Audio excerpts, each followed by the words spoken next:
இன்னைக்கு first gold and silver prices பார்த்துருவோம். Gold per rounds பார்த்தீங்கன்னா $5,000 நெருங்கிட்டு இருக்கு. அண்ட் 1 ounce கோல்டு பிரைஸ் பார்த்தீங்கன்னா $4,988. அண்ட் MCX கோல்டு வந்து பார்த்தீங்கன்னா $1,58,500. சில்வரும் ஆல் டைம் ஹைல இருக்கு. அண்ட் 1 ounce சில்வரோட பிரைஸ் வந்து பார்த்தீங்கன்னா $103. 1 kg சில்வர் பிரைஸ் பார்த்தீங்கன்னா $3,34,000 இருக்கு. அடுத்தது ஜொமேட்டோட பேரண்ட் கம்பெனி எட்டர்னலோட CEO இருந்த தீபேந்தர் கோயல் வந்து ஸ்டெப் டவுன் பண்ண போறதா சொல்லியிருக்காரு. ஷேர் ஹோல்டர்ஸ்க்கு அவர் ஒரு லெட்டர் எழுதியிருக்காரு. அதுல இந்த இன்ஃபர்மேஷன்லாம் சொல்லியிருக்காரு. அதுல இம்பார்ட்டன்ட் ஹைலைட் பாயிண்ட் என்னன்னு பாத்தீங்கன்னா கம்பெனியோட நான் கோர் அண்ட் ஹை ரிஸ்க் பிசினஸ்ல கான்சென்ட்ரேட் பண்ண போறதா சொல்லியிருக்காங்க. எட்டர்னல் குரூப்லயே பாத்தீங்கன்னா wearable start up Temple, space tech firm Pixxel, longevity research arm Continue, aviation start up LAT aerospace இதுலெல்லாம் கான்சென்ட்ரேட் பண்ண போறதா சொல்லியிருக்காங்க. எட்டர்னல் குரூப்போட CEO ஸ்டெப் டவுன் பண்ணாலும் அந்த குரூப்போட வைஸ் சேர்மனா கண்டினியூ பண்ண போறதா சொல்லியிருக்காங்க. பிளிங்கிட்டோட CEO இருந்த அல்பிந்தர் அப்படின்றவர் தான் எட்டர்னல் குரூப்புக்கு CEO இருக்க போறதா அனௌன்ஸ் பண்ணியிருக்காங்க.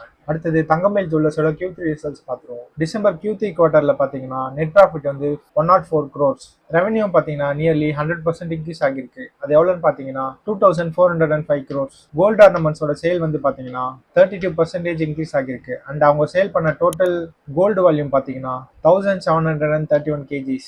சில்வர் ப்ராடக்ட்ஸோட சேலும் பார்த்தீங்கன்னா 41% இன்க்ரீஸ் ஆயிருக்கு. அண்ட் டிசம்பர் குவார்ட்டர்ல மட்டுமே 6,691 kgs ஆஃப் சில்வர் வந்து சேல் பண்ணியிருக்காங்க. டைமண்ட் சேல்ஸும் பார்த்தீங்கன்னா 46% இன்க்ரீஸ் ஆகிருக்கு. அது எவ்வளோன்னு பார்த்தீங்கன்னா 4,687 crores. அடுத்தது பெப்சிகோ இந்தியா அப்படின்ற கம்பெனிக்கு வந்து பார்த்தீங்கன்னா சவிதா பாலச்சந்தர் அப்படின்றவங்கள CFO அனௌன்ஸ் பண்ணியிருக்காங்க.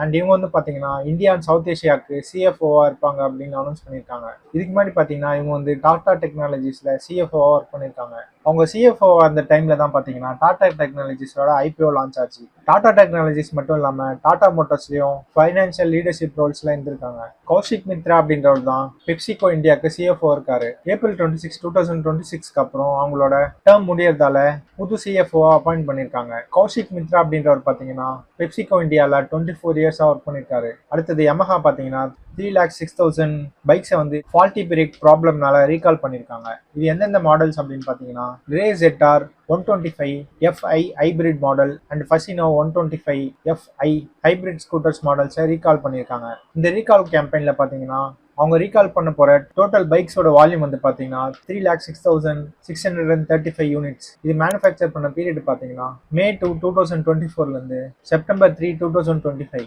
யமஹா பாத்தீங்கன்னா இதுக்கு முன்னாடியே வந்து February 15, 2024 அப்போ 3,725 பைக்ஸை ரீகால் பண்ணியிருந்தாங்க. யமஹா என்ன அனௌன்ஸ் பண்ணிருக்காங்கன்னு பாத்தீங்கன்னா ஃப்ரண்ட் பிரேக் அப்ளை பண்ணும்போது பாத்தீங்கன்னா பிரேக் ஸ்டக் ஆகிறதாவும் இதனால பைக்கோட பெர்ஃபார்மன்ஸ் அஃபெக்ட் ஆகிறதால பைக்ஸை ரீகால் பண்ணியிருக்கிறதா சொல்லியிருக்காங்க. அடுத்தது JSW ஸ்டீலோட Q3 ரிசல்ட்ஸ் பார்த்துருவோம். Q3 FY26ல ப்ராஃபிட் வந்து பாத்தீங்கன்னா நியர்லி 3 times இன்க்ரீஸ் ஆகிருக்கு. இதுக்கு மெயின் ரீசன் என்னன்னு பாத்தீங்கன்னா போசன் ஸ்டீல் ரிலேட்டட் அசெட்ஸ்ல வந்து JSW ஸ்டீலுக்கு வந்து பாத்தீங்கன்னா 1 time டிஃபர்ட் டாக்ஸ் கெயின் கிடைச்சிருக்கு. அது எவ்வளவுன்னு பாத்தீங்கன்னா 1,439 crores. இது எக்ஸ்க்ளூட் பண்ணும்போது JSW ஸ்டீலோட ப்ராஃபிட் வந்து பாத்தீங்கன்னா 700 crores. ரெவன்யூ வந்து பாத்தீங்கன்னா 11% இன்க்ரீஸ் ஆகிருக்கு. Q3 FY 2026ல JSW ஸ்டீலோட டோட்டல் ரெவன்யூ வந்து பாத்தீங்கன்னா 45,991 crores. EBITDA வந்து பாத்தீங்கன்னா 22% இன்க்ரீஸ் ஆகிருக்கு. அண்ட் அது எவ்வளவுன்னு பாத்தீங்கன்னா 6,620 crores. கம்பெனி வந்து பாத்தீங்கன்னா JFE ஸ்டீல் அப்படின்ற கம்பெனியோட 50-50 ஜாயிண்ட் வெஞ்சருக்கு அப்ரூவ் பண்ணிருக்காங்க. அண்ட் இது மட்டும் இல்லாம பூஷன் பவர் அண்ட் ஸ்டீல் அப்படின்ற கம்பெனியோட அசெட்ஸை JSW சம்பல்பூர் ஸ்டீல் பிளான்ட்டுக்கு 24,483 crore ஸ்லம்ப் சேல் பண்ணி அசெட்ஸை டிரான்ஸ்ஃபர் பண்ண போறாங்க. இதுக்கு வந்து பாத்தீங்கன்னா January 20, 2026 அன்னைக்கு காம்படிஷன் கமிஷன் ஆஃப் இந்தியா வந்து அப்ரூவ் பண்ணிட்டாங்க. என்னோட வீடியோ இன்ஃபர்மேட்டிவ் வந்து நினைச்சீங்கன்னா வீடியோக்கு லைக் பண்ணிடுங்க. உங்க ஃப்ரெண்ட்ஸ் அண்ட் ரிலேட்டிவ்ஸ் யாருக்கெல்லாம் இந்த வீடியோ யூஸ்ஃபுல்லா இருக்கும்னு நினைக்கிறீங்க அவங்களுக்குலாம் ஷேர் பண்ணிடுங்க. அப்புறம் மறக்காம சேனலுக்கு வந்து சப்ஸ்கிரைப் பண்ணிடுங்க.